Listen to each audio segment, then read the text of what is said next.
आज हम बात करने वाले हैं SBI circle base officer online form. आज मैं आप लोगों को लाइव फिल करके दिखाने वाला हूं। फ्रेंड्स, अगर इसके डेट की बात करें तो इसका ऑनलाइन स्टार्ट डेट जो है 29 जनवरी 2026 से लेकर इसका ऑनलाइन लास्ट डेट 18 फरवरी 2026 तक रखा गया है। इसमें जनरल और ओबीसी और ईडब्ल्यूएस कैंडिडेट के लिए 750 रुपया फीस रखा गया है। एससी और एसटी और फीमेल कैंडिडेट के लिए इसमें 0 रुपया फीस रखा गया है। इसमें आपका लास्ट डेट फीस पेमेंट की बात करें तो 18 फरवरी 2026 तक आपका लास्ट फीस डेट जमा होगा। और इसमें आपका एज की बात करें तो इसमें आपका मिनिमम एज 21 साल होना चाहिए और मैक्सिमम एज आपका 30 साल होना चाहिए। इसमें आपका टोटल पोस्ट 2050 पदों पर यह वैकेंसी निकाली गई है। इसमें आपकी एज की छूट की बात करें तो इसमें एससी और एसटी कैंडिडेट के लिए 5 साल तक की छूट रखी गई है और ओबीसी कैंडिडेट के लिए 3 साल तक की छूट रखी गई है। अगर आप यहाँ पे बेंचमार्क डिसेबिलिटी हैं तो आपका यहाँ पे अगर आप एससी एसटी हैं तो 15 साल की छूट रखी गई है और ओबीसी कैंडिडेट के लिए 13 साल की छूट रखी गई है और जनरल और ईडब्ल्यूएस कैंडिडेट के लिए 10 साल की छूट रखी गई है। अगर आप कोई ईएक्स सर्विसमैन है तो आपको यहाँ पे 5 साल तक की छूट मिलेगी। एलिजिबिलिटी क्राइटेरिया की बात करें तो आपके पास बैचलर डिग्री होना चाहिए। एसेंशियल क्वालिफिकेशन में आपका 2 साल का एक्सपीरियंस भी होना चाहिए। इसमें सीबीओ को पोस्ट की बात करें तो हर स्टेट में आपका पोस्ट अलग अलग है। आप अपने स्टेट में देख सकते हैं कि आपके स्टेट में कितनी पोस्ट हैं। आप और आपका यहाँ पे आपके स्टेट में कौन सा लैंग्वेज आपका यहाँ पे लगेगा, आप यहाँ से अपना लैंग्वेज भी आप अपना देख सकते हैं। ये सब आपको चेकआउट करने के बाद उसके बाद आपको स्क्रॉल करके नीचे आना है। अगर इसके बारे में आपको और जानकारी चाहिए तो आप यहाँ से डाउनलोड नोटिफिकेशन पे क्लिक करके अपना डाउनलोड नोटिफिकेशन यहाँ से डाउनलोड करके उसके बाद आप इसकी जानकारी अच्छे से यहाँ से चेक कर लेंगे। उसके बाद आपको फॉर्म अप्लाई करना है। तो फ्रेंड्स, इसका ऑनलाइन आवेदन करने के लिए आपको ibpsreg.ibps.in की वेबसाइट पे आना होगा। इस वेबसाइट का लिंक मैं आप लोगों को वीडियो के डिस्क्रिप्शन में दे दूंगा। आप लोग वहां से क्लिक करके डायरेक्ट इस साइट पे आ जाएंगे। अगर आप इस साइट पे पहली बार आ रहे हैं तो आपको click here to new registration पे क्लिक करना होगा। अगर आप इस साइट पे पहले अपना रजिस्ट्रेशन कर चुके हैं तो लॉगिन विद ऑलरेडी रजिस्टर्ड पे आप क्लिक करेंगे तो आपको यहाँ पे अपना रजिस्ट्रेशन नंबर डालना है। उसके बाद आपको यहाँ पे अपना पासवर्ड डालना है। उसके बाद ये कैप्चा कोड यहाँ पे फिल करना है। उसके बाद सबमिट करना है तो आप अपने अकाउंट में सक्सेसफुली लॉगिन हो जाएंगे। अगर आप इस साइट पे पहली बार आ रहे हैं तो आपको click here to new registration पे क्लिक करना होगा। उसके बाद आई अंडरस्टैंड एंड एग्री पे क्लिक करना होगा। जैसे ही आप आई अंडरस्टैंड एग्री पे क्लिक करते हैं उसके बाद आपको यहाँ पे कुछ अपना बेसिक इंफॉर्मेशन देना होगा। जैसे कि आपको यहाँ पे अपना फर्स्ट नेम डालना है। उसके बाद आपको कंफर्म फर्स्ट नेम डालना है। उसके बाद आपको यहाँ पे अपना मिडिल नेम डालना है। अगर आपका मिडिल नेम है तो आप यहाँ पे फिल करेंगे। उसके बाद आपको कंफर्म मिडिल नेम डालना है। उसके बाद आपको अपना लास्ट नेम डालना है। उसके बाद कंफर्म लास्ट नेम डालना है। उसके बाद आप स्क्रॉल करके नीचे आएंगे। आपको यहाँ पे अपना मोबाइल नंबर डालना है। उसके बाद कंफर्म मोबाइल नंबर डालना है। उसके बाद आपको यहाँ पे अपना एक अल्टरनेट मोबाइल नंबर डालना है। उसके बाद आपको यहाँ पे अपना ईमेल आईडी डालना है। उसके बाद आपको यहाँ से उसका ईमेल का डोमेन सेलेक्ट करना है। जो भी आपका डोमेन हो आपको यहाँ पे सेलेक्ट करना है। उसके बाद यहाँ पे अपना कंफर्म ईमेल आईडी आपको पूरा डालना है। उसके बाद ये कैप्चा आपको यहाँ पे फिल करना है। उसके बाद सेव एंड नेक्स्ट करना है। जैसे ही आप सेव एंड नेक्स्ट करते हैं तो उसके बाद आपसे पूछे आर यू श्योर। उसके बाद आपसे ये श्योर करेगा। उसके बाद आपको ओके करना है। तो फ्रेंड्स, जैसे ही आप सबमिट करते हैं तो आपके सामने आपका रजिस्ट्रेशन नंबर और पासवर्ड यहाँ पे शो हो जाएगा। आपको इस रजिस्ट्रेशन नंबर और पासवर्ड को नोट करके रख लेना है क्योंकि आगे आप जब कभी भी एसबीआई का फॉर्म भरेंगे तो आपको ये यूजर आईडी और ये पासवर्ड डाल के फिर से लॉगिन करेंगे तो आप अपना फॉर्म डायरेक्ट अप्लाई कर पाएंगे। उसके बाद आपको स्क्रॉल करके नीचे आना है। आपको यहाँ पे फोटो अपलोड करना है। फोटो का साइज आप यहाँ से गाइडलाइन स्कैनिंग पे क्लिक करेंगे तो आपके सामने फोटो का जो गाइडलाइन है आपके सामने खुल जाएगा। आप यहाँ से चेक कर सकते हैं कि आपके फोटोग्राफ का साइज क्या होना चाहिए। आप जो आपका फोटो का साइज है 4.5 सेंटीमीटर प्लस 3.5 सेंटीमीटर में होना चाहिए और रिसेंट फोटोग्राफ आपका कलर फोटो होना चाहिए जो कि 200x230 पिक्सल में आपका फोटोग्राफ होना चाहिए और इसका साइज आपका 20 से 50 KB के बीच होना चाहिए। फोटो आपको अपलोड करने के लिए ब्राउज पे क्लिक करना है। जैसे ही आप ब्राउज पे क्लिक करेंगे तो जहां भी आपका फोटो रखा है आप उस पर क्लिक करेंगे। उसके बाद ओपन कर देंगे। जैसे ही आप ओपन करेंगे तो आपका फोटो यहाँ पे अपलोड हो जाएगा। उसके बाद आपको यहाँ पे कैप्चर फोटो, अगर आपका वेब कैम सही है तो आप यहाँ कैप्चर फोटो पे क्लिक करके अपना वेब कैमरा से अपना फोटो अपलोड करेंगे। अगर आपका वेब कैमरा नहीं सही है तो आप क्लिक हियर टू स्कैन पे क्लिक करेंगे। उसके बाद मोबाइल फोन से अपना QR कोड स्कैन करके उसके बाद आपको फोटो अपलोड करना है। जैसे ही ये QR कोड स्कैन करके आप अपना फोटो अपलोड करते हैं, जैसे ही आप अपलोड करते हैं तो वो ऑटोमेटिक यहाँ पे आपका फोटोग्राफ आपका अपलोड हो जाता है। उसके बाद आपको यहाँ पे आई कन्फर्म पे क्लिक करना है। उसके बाद आपको स्क्रॉल करके नीचे आना, उसके बाद आपको यहाँ पे अपना सिग्नेचर अपलोड करना है। सिग्नेचर का साइज आपका यहाँ पे रखा गया, आप यहाँ पे डायरेक्ट क्लिक करके आपका सिग्नेचर का साइज भी आप यहाँ देख लेंगे। आप इस पर क्लिक करेंगे, बताया गया कि साइन का साइज आपका जो है व्हाइट पेपर पे ब्लैक पेन से होना चाहिए, 140x60 पिक्सल में होना चाहिए, और साइन का साइज आपका जो है वो 10 से 20 KB के बीच होना चाहिए, और आपका जो साइन होगा वो स्मॉल लेटर में होना चाहिए, कैपिटल लेटर में नहीं होना चाहिए। उसके बाद आपको साइन अपलोड करने के लिए ब्राउज पे क्लिक करना है, जहां भी आपका सिग्नेचर है आप उस पर क्लिक करेंगे, उसके बाद ओपन कर देंगे। जैसे ही आप ओपन करेंगे तो आपका यहाँ पे सिग्नेचर सक्सेसफुली अपलोड हो जाएगा। उसके बाद आपको यहाँ पे आई कन्फर्म पे क्लिक करना है, उसके बाद आपको नेक्स्ट करना है। जैसे ही आप सेव एंड नेक्स्ट करते हैं, आपके सामने आपका बेसिक डिटेल भरने का ऑप्शन आ जाता है। उसके बाद आपको यहाँ पे अपना सर्कल अप्लाई करना है कि आप जिस भी सर्कल से आपको अप्लाई करना है आप उस पर जस्ट क्लिक करेंगे। जैसे ही आप क्लिक करेंगे तो यहाँ पे आपका लोकल लैंग्वेज ऑटोमेटिक आ जाएगा, जैसे हिंदी है, उर्दू है। आपका जैसे लखनऊ में आपने चूज हुआ है तो आपका लखनऊ में जो भी लैंग्वेज है यहाँ पे आपका शो हो जाएगा। आप अपना लैंग्वेज यहाँ पे चूज करेंगे। उसके बाद आपसे पूछा गया है कि आपने जो ऊपर अपना लोकल लैंग्वेज सेलेक्ट किया है वो आपके 10th और 12th की मार्कशीट पे वो लैंग्वेज यहाँ पे है। अगर है तो आप यहाँ पे यस करेंगे, वरना नो करेंगे। अगर आप नागालैंड और अरुणाचल प्रदेश से यहाँ पे आप 10th और 12th की जानकारी देते तो आपको यहाँ पे ये ऑप्शन शो हो जाता, तो आप यहाँ पे अपना यस या नो कर सकते थे। उसके बाद आपको यहाँ पे अपनी कैटेगरी बतानी है कि आप किस कैटेगरी में आते हैं, जनरल या OBC या EWS या SC ST, आप जिस भी कास्ट से आते हैं आप उस पर सेलेक्ट करेंगे। उसके बाद देखिए, अगर जैसे आप SC सेलेक्ट करते हैं तो यहाँ पे आपका अपना सब कास्ट डालना है कि आपका सब कास्ट क्या है, आप यहाँ पे बताएंगे। उसके बाद आपको स्क्रॉल करके नीचे आना है। अगर आप जैसे EWS यहाँ पे चूज करते हैं तो आपको यहाँ पे यस करना होता, कंफर्म आपको करना होता कि आपके पास EWS है। अगर जैसे आप OBC सेलेक्ट करते तो आपको यहाँ पे अपना OBC की जानकारी कि आप OBC की जानकारी आपको देनी होती कि आपका नॉन क्रीमी लेयर है, तो आपको यहाँ पे यस करना होता। अगर आपने SC किया तो ये आपका दोनों शो नहीं होता है। उसके बाद आपको स्क्रॉल करके नीचे आना। उसके बाद आपको बताना है क्या आप 40% डिसेबिलिटी है, अगर है तो यहाँ पे यस करके उसके बाद आपको बताएं कि आपके पास किस टाइप का डिसेबिलिटी है, आप यहाँ बताएंगे। उसके बाद आपका कितने % तक आपका डिसेबिलिटी है, आप यहाँ बताएंगे। उसके बाद आपका सब टाइप ऑफ डिसेबिलिटी बताएंगे। अगर आपका ये सब नहीं है तो आप सिंपली इसमें नो करेंगे। उसके बाद आपको स्क्रॉल करके नीचे आना है। ये सब ऑप्शन आपका ऑटोमेटिक हाईलाइट है, इसको आपको छोड़ देना है। उसके बाद आपको स्क्रॉल करके नीचे आना है। उसके बाद आपसे फिर पूछा गया है कि are you person with special disability, क्या आप 2016 के डिसेबिलिटी के अंडर कवरेज में हैं। अगर है तो आप यहाँ पे यस करेंगे, वरना नो करेंगे। और ये सब जैसे ही आप नो करते हैं तो ये सब आपका ऑटोमेटिक हाईलाइट होता है। उसके बाद आपको स्क्रॉल करके नीचे आना है। उसके बाद आपको यहाँ पे अपना रिलीजन पता, आपका मतलब आप कौन से धर्म से आते हैं, आपको यहाँ सेलेक्ट करना है।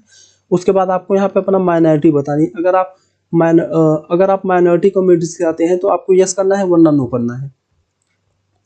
उसके बाद आपको यहाँ पे बताना है आर यू EX सर्विसमैन, अगर आप EX सर्विसमैन हैं तो यहाँ पे यस करेंगे। उसके बाद इसकी जानकारी आप यहाँ देंगे कि आपने अपने EX सर्विसमैन में कितने मंथ तक काम किया है। अगर आप EX सर्विसमैन नहीं है तो आपको सिंपली इसमें नो करना है।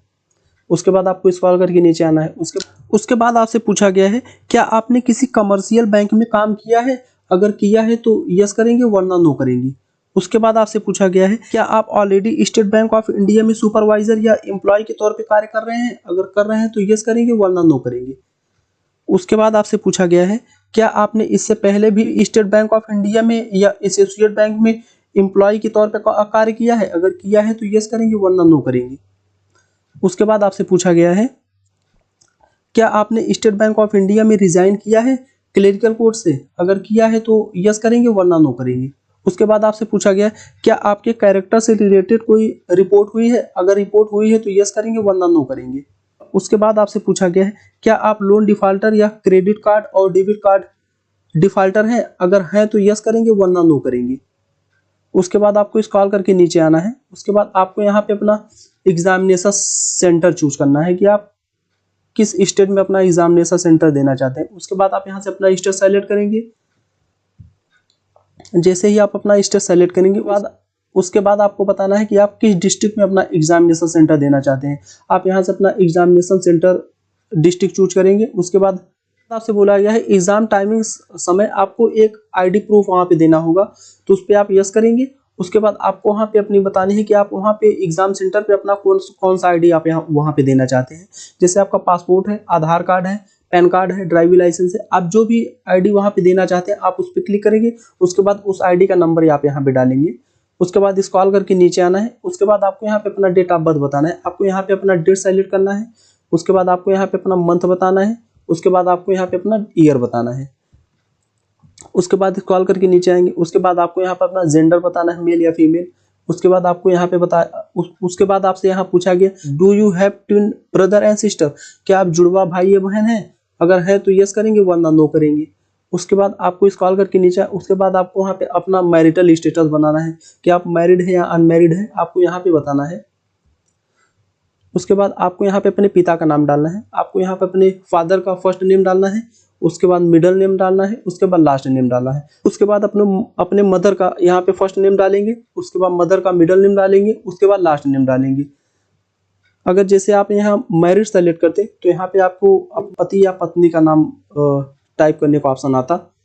उसके बाद आपको स्क्रॉल करके नीचे आना है। उसके बाद आपको यहाँ पे अपना एड्रेस देना है। आपको यहाँ पे इसमें आपको अपना विलेज डाल देना है। इसमें आपको पोस्ट और पोस्ट ऑफिस आपको डाल देना है। इसमें आपको अपना तहसील डाल देना है। उसके बाद आपको इसमें अपना डिस्ट्रिक्ट डाल देना है। इसमें आपको अपना स्टेट डाल देना है। उसके बाद पिन कोड आप यहाँ पे डाल देंगे। उसके बाद स्क्रॉल करके नीचे आएंगे। उसके बाद आपसे पूछा गया अगर आपका परमानेंट एड्रेस और प्रेजेंट एड्रेस अगर दोनों सेम है तो आप यहाँ पे सेम एड्रेस पे क्लिक करेंगे। अगर आपका प्रेजेंट एड्रेस और परमानेंट एड्रेस अलग है तो आप यहाँ पे अपना प्रेजेंट एड्रेस देंगे, यहाँ पे आप अपना परमानेंट एड्रेस देंगे। अगर आपका दोनों सेम है तो आप यहाँ पे चेक बॉक्स करके उसके बाद स्क्रॉल करके नीचे आएंगे। उसके बाद आपको वैलिडेट योर डिटेल पे क्लिक करके उसके बाद सेव एंड नेक्स्ट करना है। जैसे ही आप सेव एंड नेक्स्ट करते हैं तो आपके सामने एक ऐसा इंटरफेस आएगा, आपके सामने क्वालिफिकेशन डिटेल आ जाएगा। उसके बाद आपको स्क्रॉल करके नीचे आना है। यहाँ पे आपको ग्रेजुएशन टाइप में आपको यहाँ पे बताना है कि आपने अपना ग्रेजुएशन किस सब्जेक्ट से पास किया है, तो आर्ट्स से, साइंस से, कॉमर्स से, आप जिस भी सब्जेक्ट से पास किए हैं आपको यहाँ पे चयन करना है। उसके बाद आपको यहाँ पे अपना यूनिवर्सिटी एंड कॉलेज का नाम डालना है। उसके बाद आपको अपना ग्रेजुएशन का डेट पासिंग ईयर आपको यहाँ पे डालना है। उसके बाद आपका ग्रेजुएशन में परसेंटेज कितना था आपको यहाँ पे डालना है। उसके बाद आपको ग्रेजुएशन में ग्रेड सिस्टम आपका क्या था, मतलब कि फर्स्ट डिवीजन था या सेकंड डिवीजन था या थर्ड डिवीजन था, आपका जो भी था आप यहाँ पे बताएंगे। उसके बाद आपके पास अगर ड्यूअल डिग्री है तो आप उसकी जानकारी आप यहाँ से देंगे। उसका आपका सब्जेक्ट यहाँ पे देना है। उसके बाद आपको यहाँ पे कॉलेज एंड यूनिवर्सिटी का नाम डालना है। उसके बाद डेट ऑफ पासिंग आपको यहाँ से सेलेक्ट करना है। उसके बाद आपका उसमें परसेंटेज कितना था आप बताएंगे। उसके बाद आपका ग्रेड सिस्टम या क्लास कौन सा था आप यहाँ पे बताएंगे। अगर आपके पास पोस्ट ग्रेजुएशन थे सेम इसमें भी वही फिल करना है आपको यहाँ पर अपना सब्जेक्ट नेम डालना है, यूनिवर्सिटी या कॉलेज नेम आपको यहाँ पे डालना है। उसके बाद डेट ऑफ पासिंग आप यहाँ से सेलेक्ट करना है। उसके बाद परसेंटेज आपको यहाँ पे डालना है। उसके बाद आपका ग्रेड सिस्टम क्या था आप डालेंगे। आपका जो भी जो क्वालिफिकेशन था आप यहाँ पे अपना ऐड कर देंगे। उसके बाद आपको स्क्रॉल करके नीचे आना है। उसके बाद आपको यहाँ पे पूछा गया है उसके बाद आपसे पूछा गया क्या आपके पास कम से कम 2 साल का एक्सपीरियंस कमर्शियल बैंक या रूरल बैंक या रिजर्व बैंक ऑफ इंडिया में है। अगर है तो इसमें यस करेंगे, इसमें आपको यस ही करना है क्योंकि आपका ये मिनिमम एक्सपीरियंस आपका 2 साल का होना ही चाहिए, तो इसमें आपको यस ही करना है। उसके बाद आपको स्क्रॉल करके नीचे आना है। उसके बाद आपसे पूछा गया क्या आप प्रेजेंट में कोई वर्किंग है, तो अगर है तो इसमें यस करके उसके बाद जानकारी देंगे आपका नाम क्या है। उसके बाद आपका डिजिग्नेशन क्या है वो आप बताएंगे। उसके बाद आपका यहाँ पे डेट चूज करना है कि आप किस डेट से लेकर यहाँ पे मतलब कि अपना कार्य कर रहे हैं। उसके बाद आपको यहाँ पे डेट ऑटोमेटिक। उसके बाद आपका नेचर कैसा था आप यहाँ पे बताएंगे। अगर आप काम करने के बाद यहाँ पे छोड़ दिए तो यहाँ पे आप उसकी जानकारी देंगे।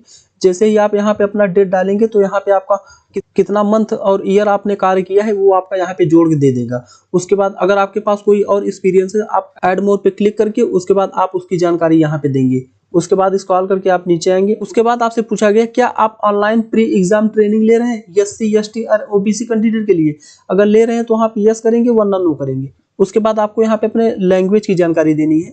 आपका जो भी लैंग्वेज आपने अपने स्टेट में सेलेक्ट किया था वो आपका यहाँ पे आ जाएगा। उसके बाद आपको हिंदी जैसे यहाँ पे सेलेक्ट आपको हिंदी पढ़ना आता है। उसके बाद आपको हिंदी लिखना आता है। उसके बाद आपको यहाँ पे हिंदी बोलना आता है। ये सब आपको यहाँ पे सेलेक्ट करना है। उसके बाद इसके अलावा आपके पास और भी किसी लैंग्वेज की नॉलेज है तो आप यहाँ पे उसको टाइप करेंगे। उसके बाद आपको यहाँ पे पढ़ना आता है, उसके बाद लिखना आता है या बोलना आता है, इसकी जानकारी आप देंगे। अगर नहीं आता अगर आपको हिंदी के अलावा और कोई जानकारी नहीं है तो आप यहाँ से आएंगे, उसके बाद वैलिडेट योर डिटेल पे क्लिक करके उसके बाद सेव एंड नेक्स्ट करेंगे। तो फ्रेंड्स जैसे ही आप सेव एंड नेक्स्ट करते हैं तो आपके सामने आपका प्रीव्यू फॉर्म आ जाएगा। आप अपना डिटेल अच्छे से यहाँ पे चेक करेंगे कि आपने जो भी जानकारी इस फॉर्म में दी है वो आपका सब सही है। आपको ये सब जानकारी अच्छे से चेक कर लेनी है। उसके बाद स्क्रॉल करके आपको नीचे आना है। अगर आपका इसमें कोई गलत डेटा फिल हो गया है तो आप बैक करके उसको सुधार भी कर सकते हैं। अगर आपने पूरा डिटेल सब सही भरा है तो आपको यहाँ पे आई एग्री पे क्लिक करना है, उसके बाद कंप्लीट रजिस्ट्रेशन पे क्लिक करना है, उसके बाद ओके करना है, उसके बाद फिर ओके करना है। तो फ्रेंड्स जैसे ही आप सेव एंड नेक्स्ट करते हैं तो आपके सामने आपका डॉक्यूमेंट अपलोड करने का ऑप्शन आ जाता है। आपको यहाँ पे अपना आईडी प्रूफ आपको अपलोड करना है। जो भी आईडी प्रूफ आप दिया था आपको यहाँ पे अपना आईडी प्रूफ अपलोड करना है। आपका आईडी प्रूफ पीडीएफ फॉर्मेट में अपलोड होना चाहिए। उसके बाद आपको यहाँ पे अपना डेट ऑफ बर्थ के लिए एक प्रूफ अपलोड करना है जो कि पीडीएफ फॉर्मेट आपका होना चाहिए। उसके बाद आपको यहाँ पे अपना जॉब प्रोफाइल अपलोड करना है पीडीएफ में। उसके बाद आपको यहाँ पे अपना एक रिज्यूम अपलोड करना है पीडीएफ में। उसके बाद आपको यहाँ पे अपना एजुकेशन सर्टिफिकेट आपको अपलोड करना है। उसके बाद एक्सपीरियंस सर्टिफिकेट आपको यहाँ पे अपलोड करना है। उसके बाद आपको यहाँ पे फॉर्म 60 आपको अपलोड करना है। फॉर्म 60 आपका आरटीआर जो होता है वो आपको यहाँ पे अपलोड करना है। उसके बाद आपको यहाँ पे अपनी सैलरी स्लिप आपको अपलोड करनी है। उसके बाद आपको यहाँ पे अपना लेफ्ट थंब इम्प्रेशन अपलोड करना है। आपका जो लेफ्ट थंब इम्प्रेशन है आपको यहाँ पे अपलोड करना है। उसके बाद आपको यहाँ पे हैंड राइटिंग अपलोड करना है। हैंड राइटिंग आपका जेपीजी फॉर्मेट में होना चाहिए। लेफ्ट थंब भी आपका जेपीजी फॉर्मेट में होना चाहिए। हैंड राइटिंग आपका आप यहाँ पे आएंगे तो आपको यहाँ पे हैंड राइटिंग आपको ऐसा लिखना है जैसे आई, उसके बाद आपको अपना नाम लिखना है। उसके बाद here bye declare that on the information. उसके बाद आपको यहाँ लास्ट तक रिक्वायर्ड तक आपको नोट करके अपने हैंड राइटिंग में लिखना है। उसके बाद आपको यहाँ पे अपना लेफ्ट थंब का इम्प्रेशन आपको अपलोड करना ही था। उसके बाद आपको यहाँ पे एक कैप्चा फिल करना है। उसके बाद सेव एंड नेक्स्ट करना है। तो फ्रेंड्स जैसे ही आप सेव एंड नेक्स्ट करते हैं तो आपका फॉर्म फाइनल सबमिट हो जाता है। उसके बाद आप यहाँ से प्रिंट एप्लीकेशन पे क्लिक करके आप अपना फॉर्म यहाँ से प्रिंट आउट निकाल सकते हैं। उसके बाद अगर आप जनरल ओबीसी और ईडब्ल्यूएस कैंडिडेट होते तो आपका यहाँ पे जैसे ही आप सेव एंड नेक्स्ट करते तो आपका यहाँ पे पेमेंट करने का ऑप्शन आता। उसके बाद आपको पेमेंट करना था डेबिट कार्ड, क्रेडिट कार्ड या यूपीआई से आप पेमेंट चाहे जिससे करते तो आपका फॉर्म फाइनल सबमिट हो जाता। उसके बाद आप अपना यहाँ से प्रिंट आउट निकाल सकते थे। तो फ्रेंड्स आशा करता हूँ कि ये वीडियो आपको काफ़ी पसंद आया होगा। अगर ये वीडियो आपको पसंद आए तो वीडियो को लाइक करें, चैनल को सब्सक्राइब करें और अपने फ्रेंड्स के साथ शेयर करें। अगर आपके मन में कोई कंफ्यूजन है तो आप नीचे कमेंट करके पूछ सकते हैं।